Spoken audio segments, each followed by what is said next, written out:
అన్ని ఆస్తులు ఎలా సంపాదించారు? కోట్ల కొద్ది సంపాదన ఎలా వచ్చింది? జలమండలి జీఎం ను కస్టడీకి ఇస్తే అక్రమ సంపాదన అంతు తేలుస్తామంటోంది ఏసీబీ. దీనికి సంబంధించిన అప్డేట్స్ చూద్దాం. జలమండలి జీఎం కుమార్ ను కస్టడీకి కోరనుంది ఏసీబీ. నేడు కోర్టులో కస్టడీ పిటిషన్ వేయనుంది ఏసీబీ. అక్రమాస్తుల కేసులో లక్ష్మీ కుమార్ అరెస్ట్ అయ్యారు. బహిరంగ మార్కెట్లో ఆస్తి విలువ 100 కోట్లుంటుందని అంచనా. గత 15 సంవత్సరాల్లోనే కుమార్ ఎక్కువగా ఆస్తులు కూడబెట్టినట్లు గుర్తించింది ఏసీబీ. తనకున్న ఎక్కువ ఆస్తులు భార్య పేరు మీద ఉంచారు లక్ష్మీ కుమార్. హౌస్ వైఫ్ ఇంత భారీ మొత్తంలో ఎలా సంపాదించారు అంటూ లక్ష్మీ కుమార్ ను ప్రశ్నించింది ఏసీబీ.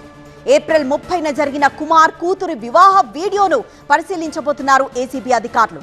భూములు కొన్నా రిజిస్ట్రేషన్ చేసుకోకుండా నోటరీ డీడ్ మాత్రమే చేసుకున్నారు లక్ష్మీ కుమార్. రిజిస్ట్రేషన్ చేస్తే ప్రభుత్వానికి తెలుస్తుందని నోటరీ డీడ్ రాసుకున్నారు. హెచ్ఎండబ్ల్యూఎస్ఎస్బీ ప్రాజెక్ట్స్ ప్లానింగ్ లో కీలక పాత్ర పోషించారు అనంత లక్ష్మీ కుమార్. నిన్న లక్ష్మీ కుమార్ ను కోర్టులో ప్రవేశపెట్టగా 14 రోజుల రిమాండ్ విధించింది కోర్టు. కస్టడీకి ఇస్తే అక్రమ సంపాదన కూపి లాగుతామంటోంది ఏసీబీ.